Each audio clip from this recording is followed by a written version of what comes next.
morning, everybody, and welcome to Invisible Condition. It's not all in your head.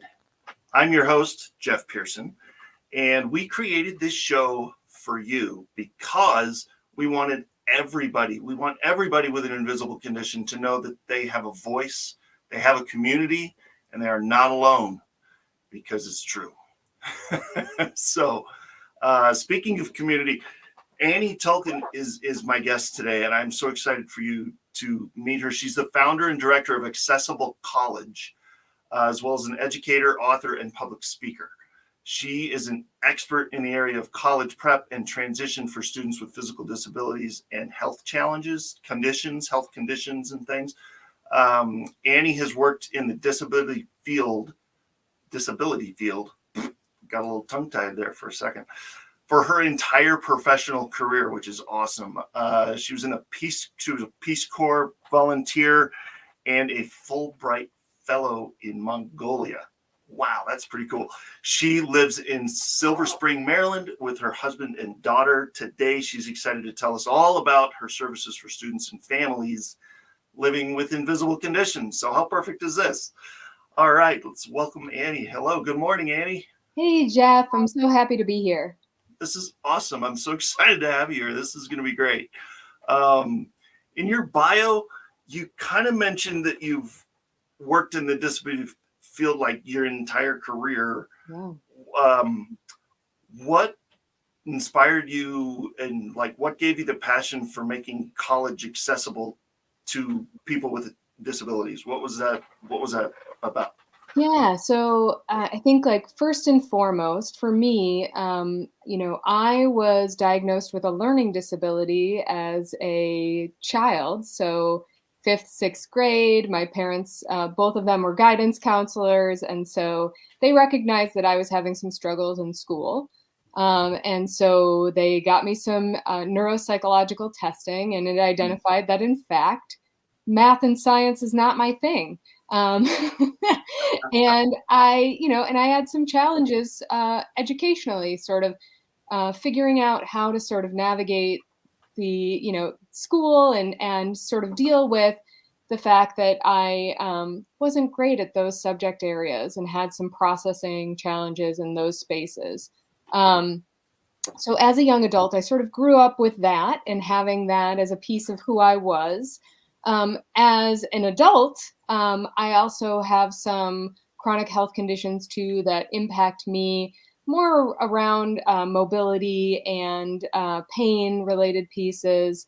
And so that having that sort of background brought me to thinking about, what does it mean to have a condition or a disability? And how does that impact students, in the educational setting? Because I had my own journey of trying to figure out, what does this look like for me? And so my background is in education. So my undergrad is in secondary education and my master's is in special education. And after you mentioned that I did the Peace Corps, I was a Peace Corps volunteer in Mongolia and also a Fulbright fellow there. After I left those positions, I started working in the disability field for an organization that has university centers across the United States supporting people with developmental disabilities. And so I started in that position working to get people with disabilities involved in national service programs like AmeriCorps and other national service programs. But I missed working with students. And so I got a position at the Disability Support Office at Georgetown University, which is called the Academic Resource Center. And that's what brought me to my current role today, supporting students before they get to college in thinking through their needs with my business Accessible College. Nice. I love it, because that's when you want to think about it. You don't want to just, everybody's like, oh, we can do, like they want to say, let's make this as normal as possible, right? And then they put them in college, then, maybe you enroll in college and then you go, oh man, this was a mistake because you weren't ready, right? You didn't get the prep and the right. So that's huge. So anybody in the audience, I just want to speak to the audience for a second and just say, if anybody has any invisible condition, any questions about if you have an invisible condition, if you have something that you think might be debilitating to get you into college, or you're a little freaked out about that, you've got the person right here. Here she is. So through Facebook and YouTube, which we're also live on those two this morning. Jump on one of those on the Invisible Condition page channel, and you can ask her a question. This is the best spot right here, and we will have a way for you to contact her later. But why not? Why not now? So if we get any questions, we can field them right now. So so as Associate Director of the Academic Resource Center in Georgetown, I'm guessing you had quite a diverse range of students. Like, how did that experience, that had to shape your perspective on education and how to kind of include everybody, right? Yeah. So my experience working, at the university level in a disability support office, and we should just back up and say that every college or university has a disability support office. It might have a different name. Sure. Some of them are like student accessibility services or disability support services. So if someone is looking at at a university and they want to know more about what sorts of accommodations or supports might be available for students with disabilities at that specific college, you can just go to the university's website and put in disability services, and usually that'll bring up that support office. So when I was at Georgetown, I worked with students with physical disabilities and health conditions, and it informed my work today. So there I was supporting students who were undergrad, graduate, and medical school students. And it was a wide range of things that were emerging for students. But one of the kind of most striking pieces, Jeff, was that there were students who were coming in to college and didn't really know what types of accommodations they could request in the college setting. They hadn't really thought about independent living, continuity of care, like how they would manage things, how they'd manage their medication, how they would take care of their laundry. And so, for me now, I had that experience working with students when I was a university admin on the other side of the desk. And I use that to help students think through these pieces earlier. So the students I support now, we said, I support students with physical disabilities, which is a big tent term. It's a broad term. So that includes students with mobility impairments, students with wheelchair users, people who use walkers, people who are ambulatory and might use a wheelchair or a mobility device sometimes. Also students with sensory impairments like visual impairments, hearing impairments. And then I also support students with chronic health conditions, which is kind of the focus of your show, invisible conditions, right? So people who may not look like they have a condition, but in fact do have a condition that might impact their ability to engage in the college setting. And so that's sort of the work I did at Georgetown brings me directly to the business that I have now, because I can really help students think through some of these pieces before they select a school and before they actually transition to that college, which is hugely helpful in my opinion, so that they've got their ducks in a row. Totally. Well, and especially for people, I mean, I'm not there. It's all important that all the conditions, whether it's physically visible, whether they're like if they have, walking assistance or a wheelchair or something like that, or if it's invisible, it's hugely important that you get them prepared for that. But with somebody that's with an invisible condition, I wonder if there's a little bit different orientation, shall I say, of, because people see somebody with a wheelchair, they automatically kind of, the society says, okay, we know what to do with that. But if somebody walks into class and looks normal, but they have a condition going on that's going to wreak havoc on them if they're in too big of a class or have too many lights, or do you have any special kind of training, or not training? I shouldn't say training, I don't know, special orientation type stuff for those students that maybe would be a little above and beyond for that kind of for going into environments like that? Yeah, so I think it's important for people to know just sort of if a student is coming out of high school, you first have to like ground yourself in like what are the applicable laws. So when a student is in high school, accommodations are governed under IDEA, the Individuals with Disabilities Education Act. So if the Okay. student is in a public school and they have an IEP, an individualized educational program. That's the Hmm. document that outlines their accommodations. Or if they have a 504 plan, which is a result of Section 504, that also outlines accommodations, but is mostly about access and anti-discrimination. Okay. So those laws are what's in place when a student is in the K through 12 setting, kindergarten through 12th grade. Hmm. When a student transitions to college, the law that becomes probably the most important for students with disabilities in that setting is the Americans with Disabilities Act, the ADA. Hmm. And the ADA provides for reasonable accommodations in the college setting. So, what is reasonable can kind of vary based on the program, based on the space and the place.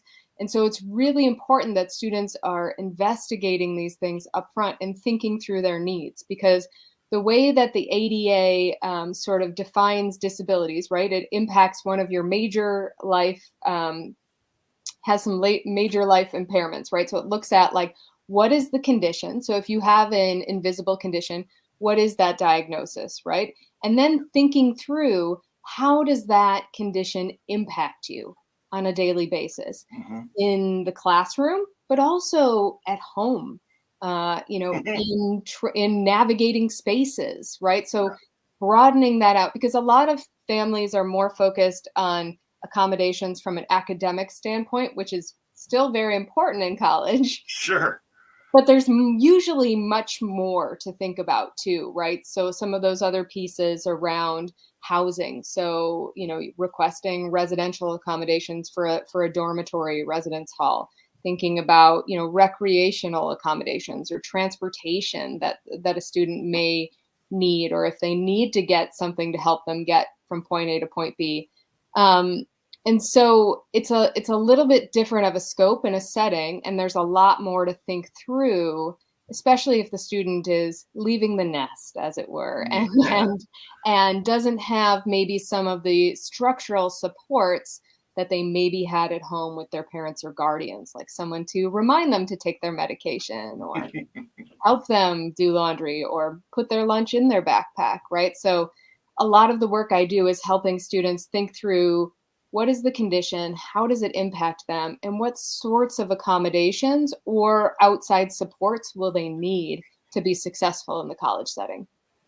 Nice. That's huge because I can think of a couple friends of mine in particular that yeah they it's they're on the maybe on the autism or Asperger's kind of spectrum there and it's yeah the when you said home setting like you're where you're going to stay the dorm the apartment or whatever yeah that becomes hugely important with somebody with sensory issues and stuff and yeah I'm picturing these people going into college. They're not college age yet, but I keep thinking about them going, oh man, wow, they're going to need to do something because the normal college setting is going to kill them. Yeah, and So and you make a really important point there, Jeff, too, because like, college looks very different in 2023 than it did when I went to college. yep. um, so like there are colleges that have more robust academic support services. Some Mm, colleges nowadays even have autism support programs that are tack on programs or fee for sure. service programs that students who qualify for those programs can get into. I think it just sort of depends on what the students' needs are and looking at their needs holistically to figure Mhm. out how can we get the student the support that they need. I think where it Nice. becomes a little bit more complicated is if someone has more medical complexities, right? So, Like co-conditions, kind of like more yeah, than one or something. more than one, or if there are medical needs that they need to keep up. So you Mm, and I were introduced from a friend from the Hydrocephalus Association, mm, and I've supported students with hydrocephalus and students with other health conditions. Maybe if the student has a shunt, or if they mm. have other types of medical needs that they have to keep up. I have a lot of students who need infusions or transfusions, or who are getting occupational therapy or physical Yeah, therapy. So there are lots of other factors that we have to sort of think about in terms of the college search process.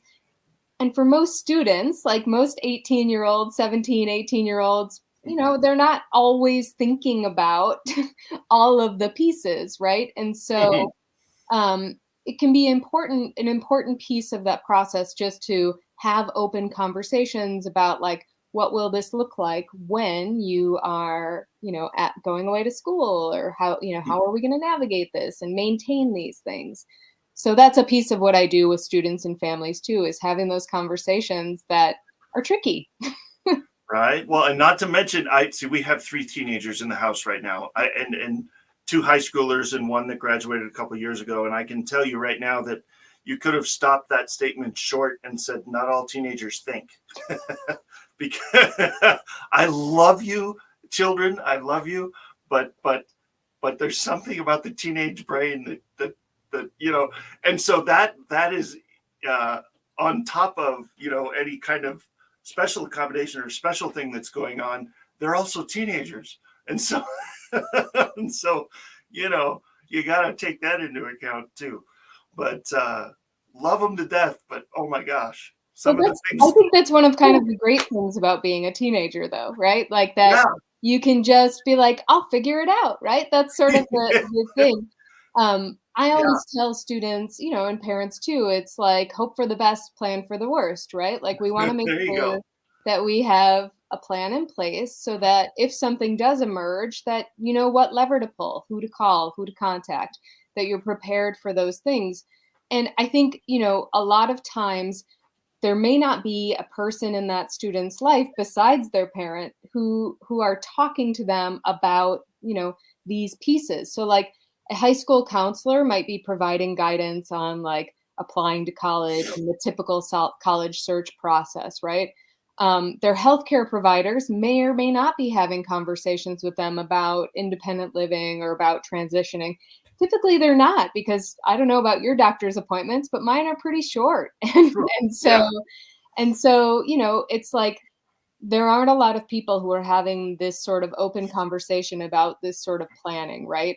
And Yeah. especially when like medical needs are involved or medications, there's a lot to think through. Insurance, how you're transitioning that student to be able to manage their own medications, like how is the student going to create some accountability for themselves so that they remember to check on these things and to make sure that they know how to do a refill, know who Yeah. their doctors are, know Yeah. how to call their doctor and contact them. These are all skills that students need time to develop. So, Yeah. a good portion of the work that I do with students and families is helping them sort of figure that out, navigate that path. I also have a background in health coaching too, so I Mm. employ sort of those coaching skills in, goal setting and establishing accountability so that students are working their way towards these pieces. Because, Yeah. I often joke, like, how do you eat an elephant? And the answer is one bite at a time. One bite at a time. That's right.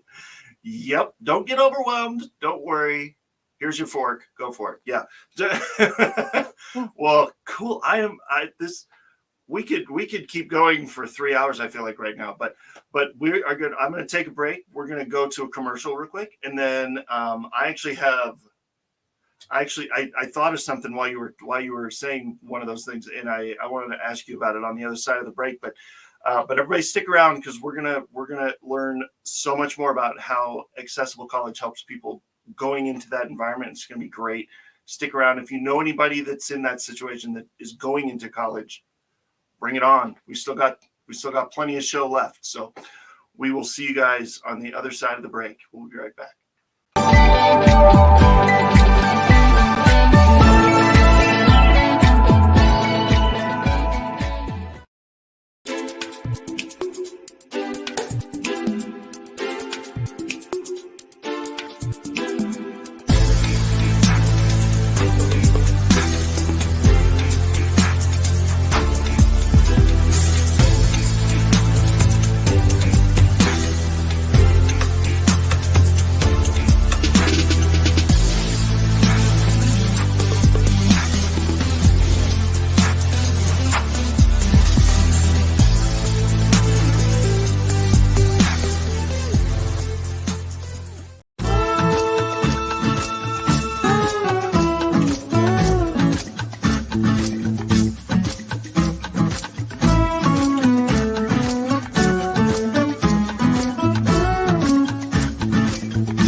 This is Madeline Blair, the host of Unlocked, where we open possibilities for when the unexpected happens. Join me Thursdays at noon and again at 8 p.m. Eastern Time on the Business Network, right here on E360 TV.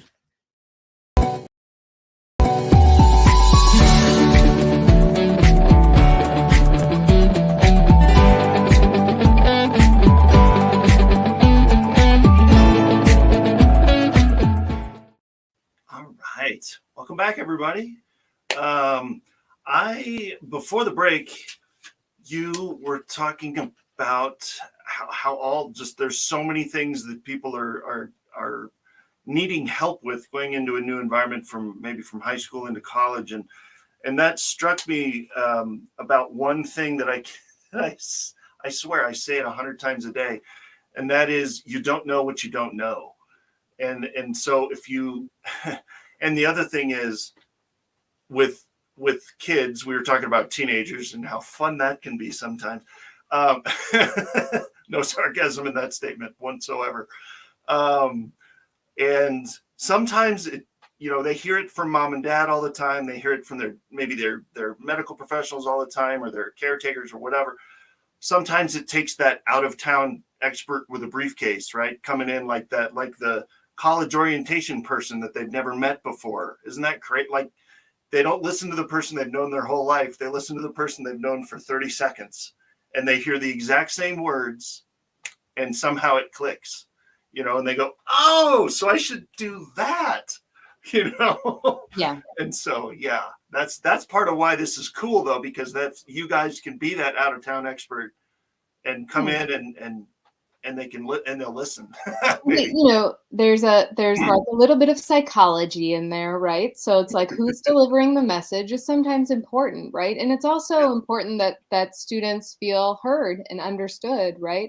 For And sure. and I think like the piece too, just about like listening to what the student is conveying about how their condition might impact them. Sometimes students will sort of play down some of these aspects too, but like as we peel back the onion, we find that there might be some things that they need to think about, or some supports that they just want to have in place just in case they need them. What a lot of students don't realize too is that accommodations in college are not retroactive. So if you don't put the accommodations if you don't get them approved from the beginning, and then you realize that you need them later on, they're not retroactive. So if you don't have them, you can't use them. And so it's really important that even if a student thinks like, oh, I probably won't need that when I get to college, which is something I hear a lot, I always say we need to get it in place, because it's like insurance, right? You're happy you have insurance if you get in a car accident. And so it's the same type of system where you want to make sure you have everything you need from the get-go, even if you don't use it. It's the student's choice whether or not they want to use the accommodation, but having it in place is hugely important. Always better to have it and not need it than the other way around. Yeah. It's because it's too late, right? It's not like you can realize your sophomore year that you needed that. Yeah. Right. You got to get it from the start. Okay. Yeah. Okay. I'm not familiar with all that part of it. So that's good to know. That's really good to know. Listen up, everybody, because that's good. Because that's a big deal. That's a big deal. We don't need people. And so here's a question about that, just off the top of my head. If somebody goes to, say, a college in Colorado or something, and then they say, okay, now I'm going to transfer to, I have an internship that whatever in Indiana or something. Do they have to start all over in Indiana, or is there a system that's kind of connected?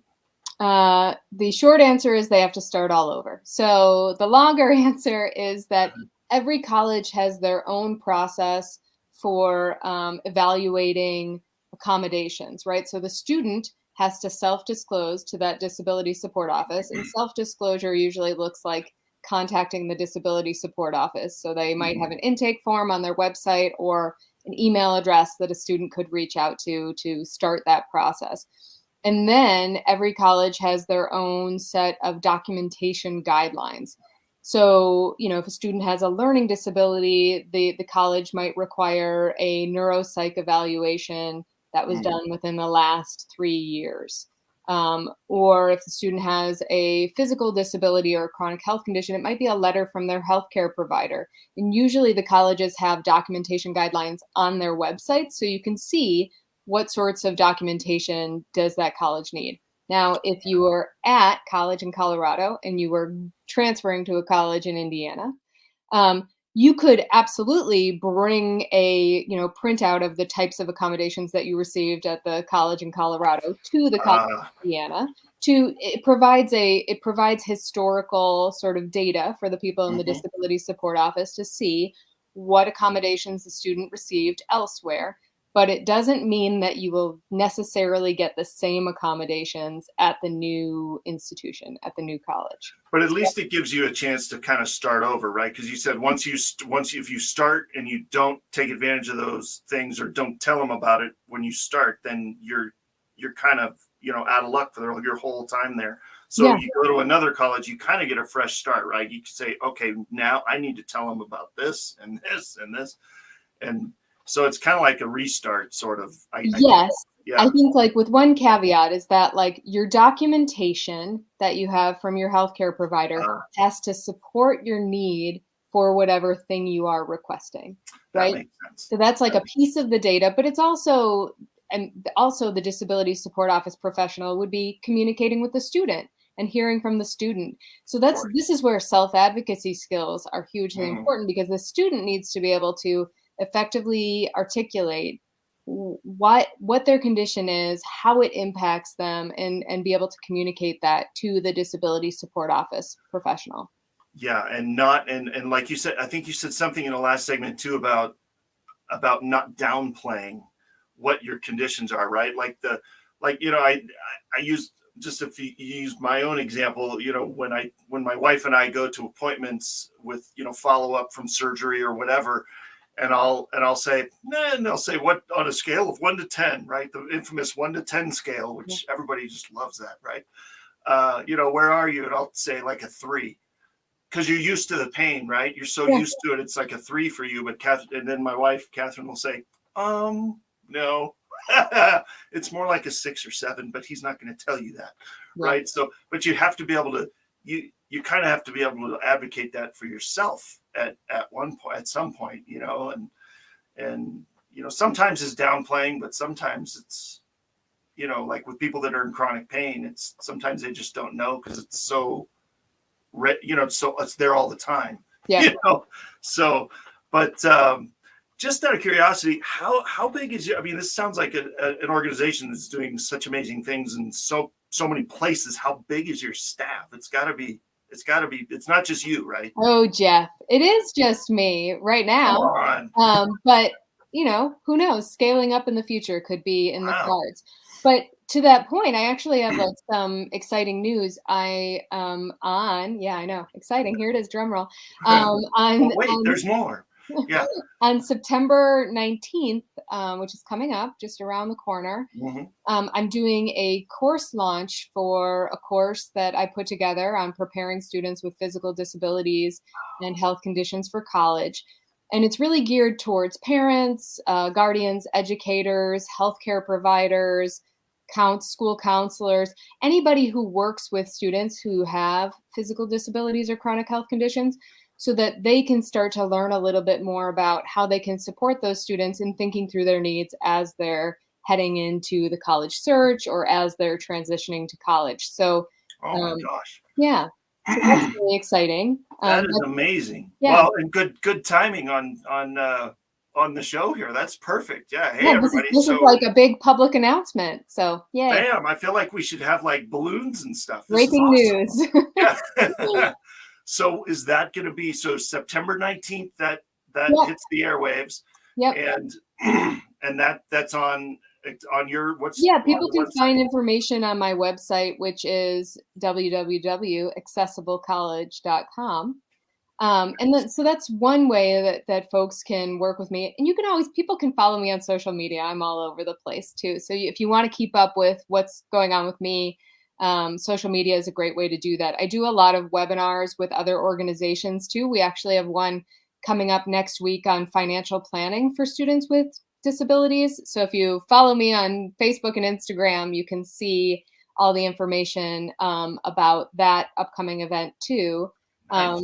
which is another sort of critical planning piece that parents and guardians need to have in place, is the financial aspects of a student with disabilities going to college too. So that could be really Yeah. helpful for people.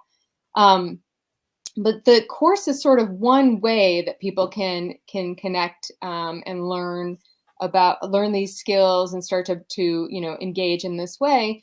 I also work with students one-on-one through like a private practice, right? So people can work with me directly. And there's information on my website about that. And I have a project with the Christopher and Dana Reeve Foundation. Oh, cool.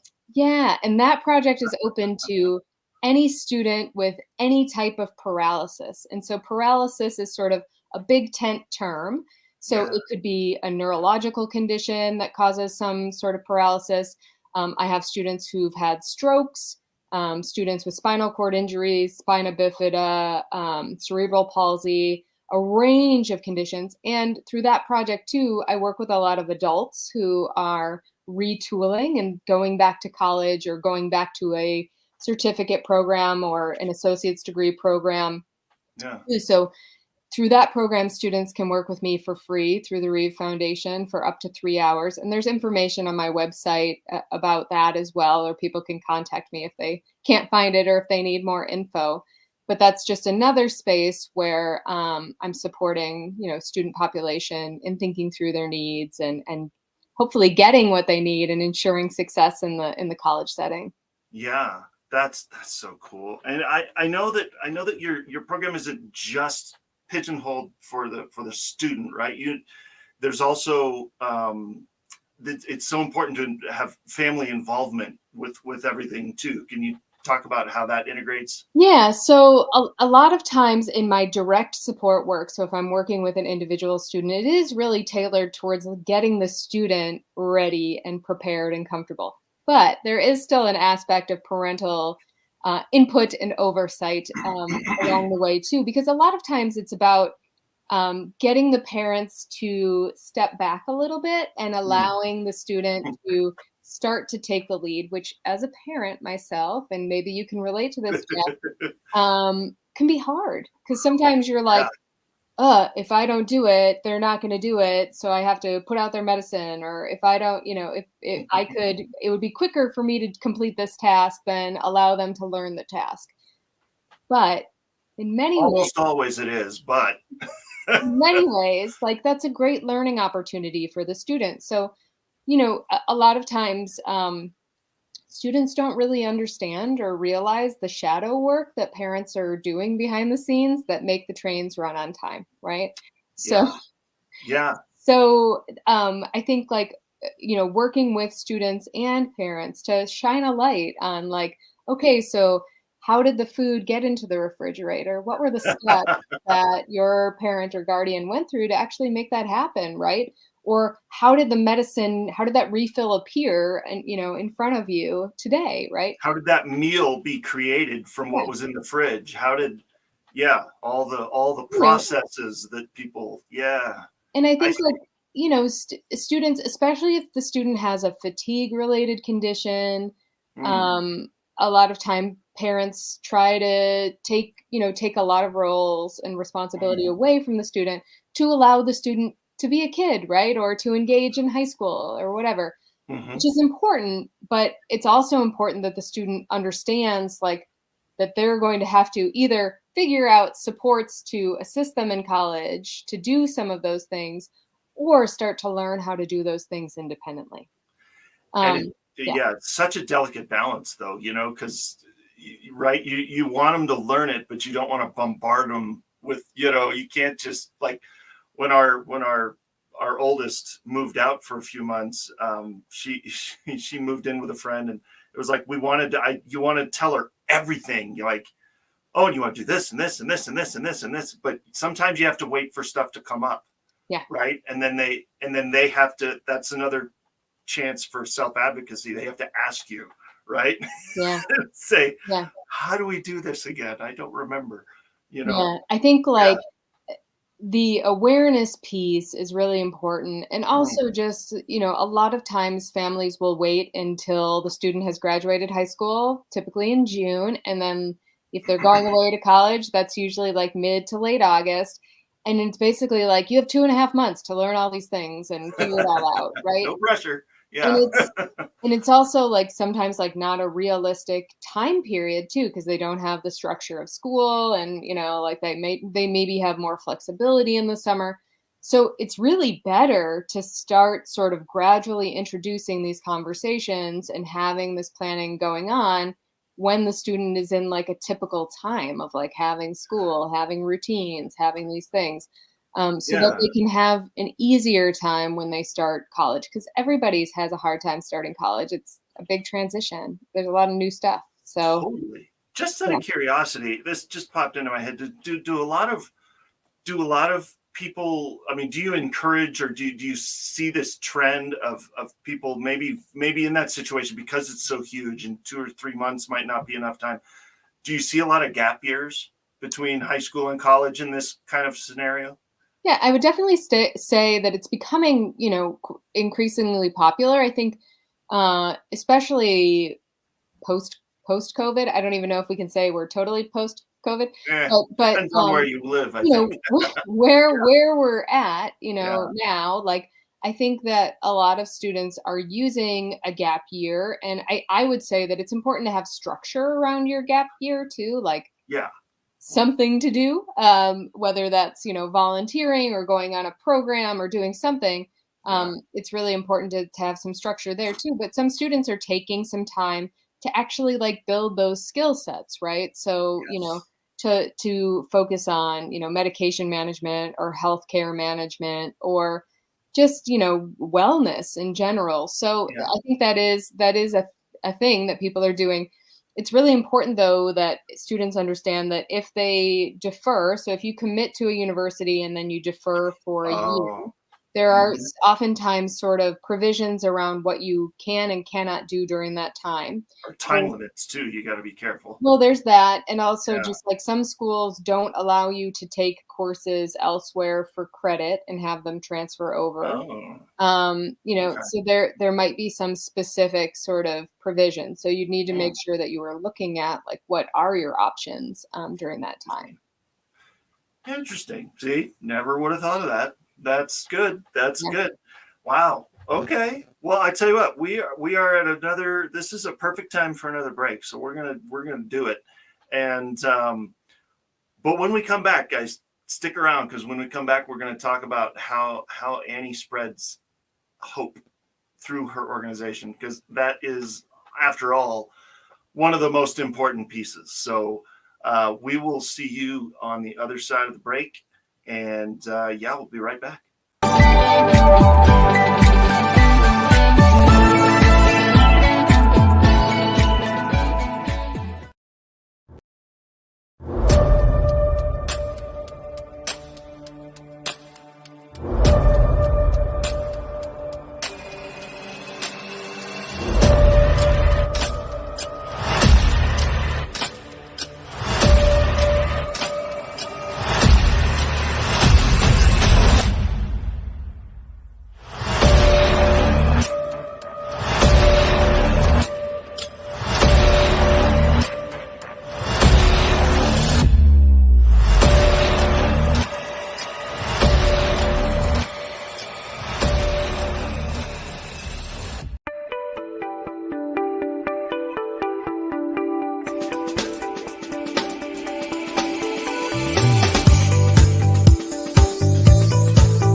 All right.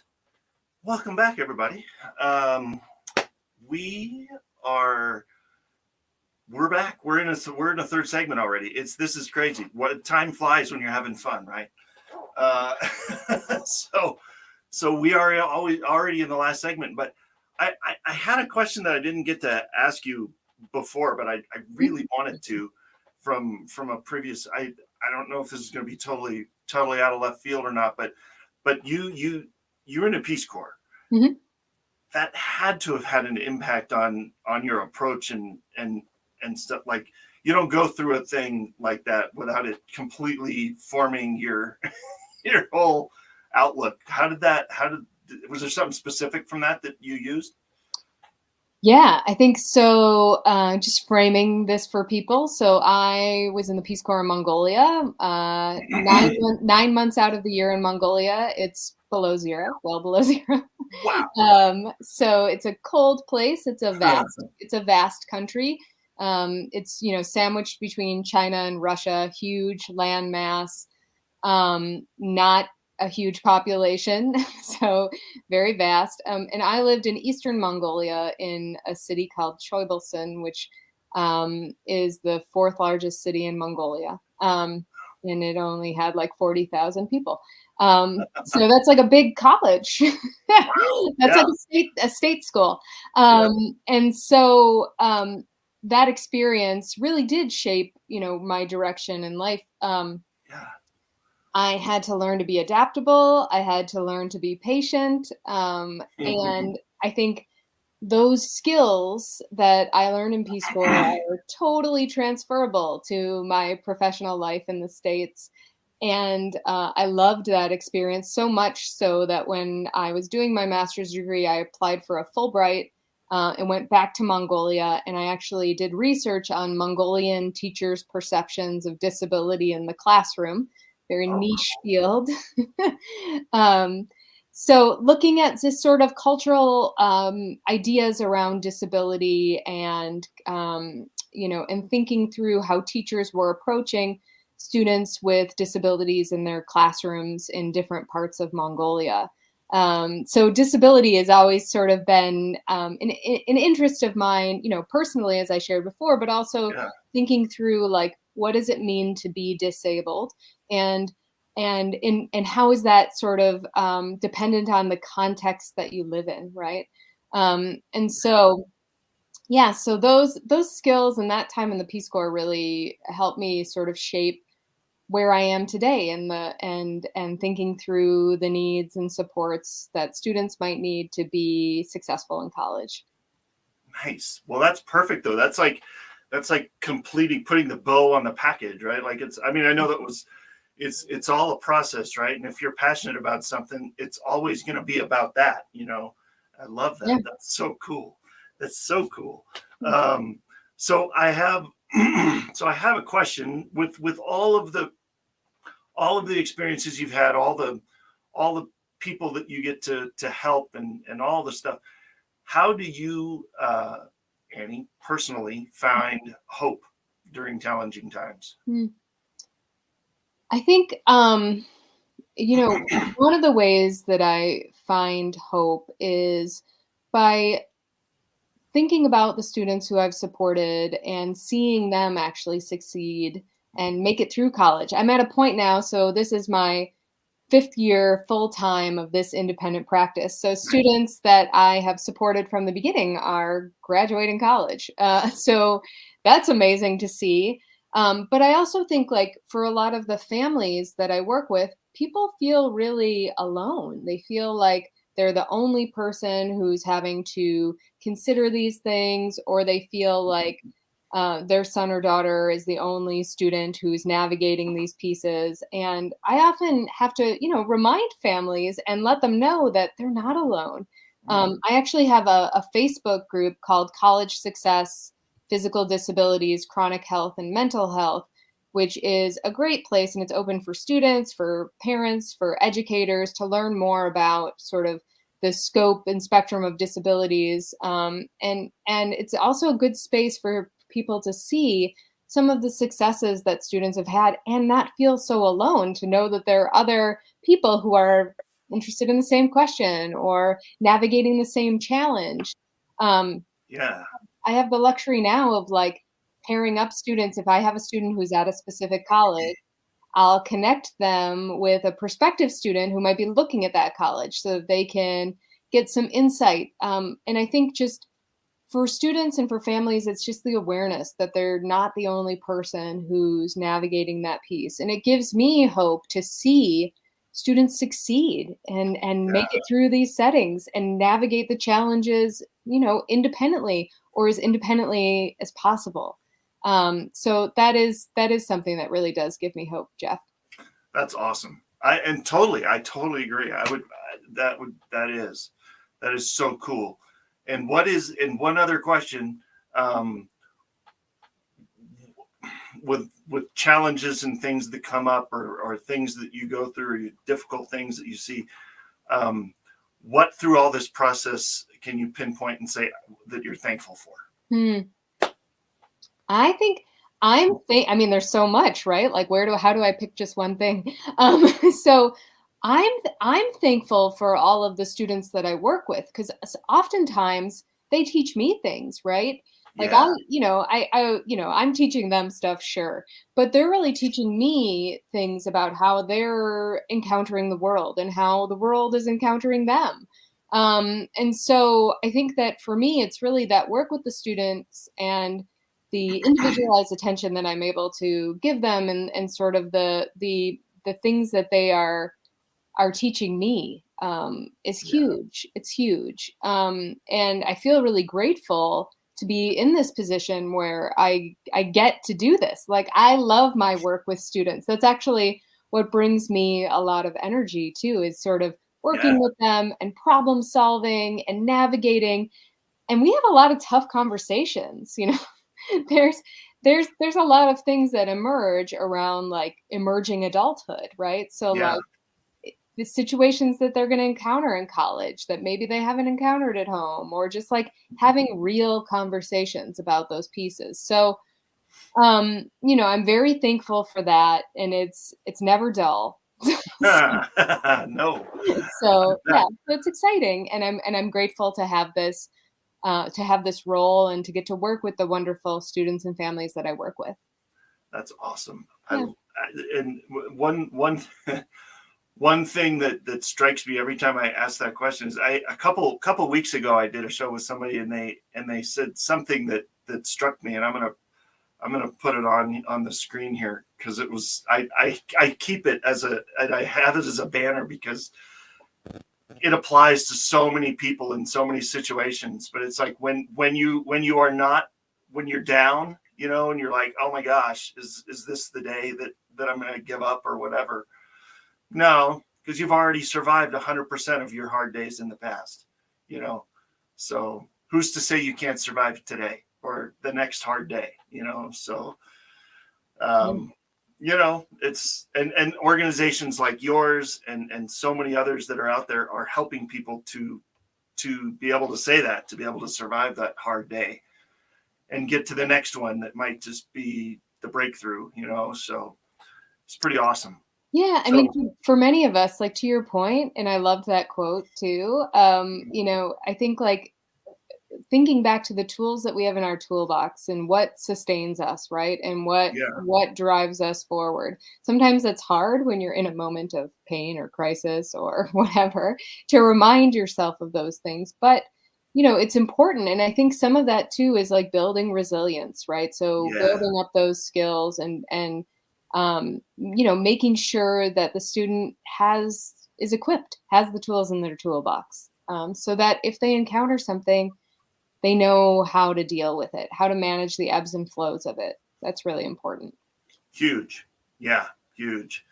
So for those that are out there and are intrigued, because I was totally intrigued with what you're doing, how do people reach out to you? What's the best way? Yeah. So my website is probably the first point of contact. So it's www.accessiblecollege.com. And I'm very active on social media. So Instagram, Accessible College, Facebook, Accessible College.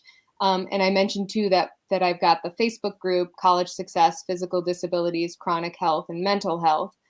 So folks are welcome to join that Facebook group as well. I do a monthly newsletter too. So if people want to register for that, you can sign up on my website. It's down at the bottom. I promise not to spam you. It's just once a month that you get sort of an agenda of what's coming up for me that month. I do a lot of free webinars and have other sort of outreach and things going on and announcements so people can keep up to date with that as well. Awesome. And what does the future hold? What's your future goals for? Yeah. I mean, you had your for mid-September. That's awesome. What's next? Yeah, I think right now on my docket is the course, right? So the course that I'm launching on September 19th is really important to me, and it's focused on preparing students with physical disabilities and health conditions for college, and it's geared towards parents and educators and healthcare providers.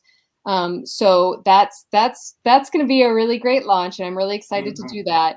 I also am speaking at a bunch of conferences and sort of getting out there more. I'm going to be at the NACAC conference, which is the National Association for College Admissions Counselors.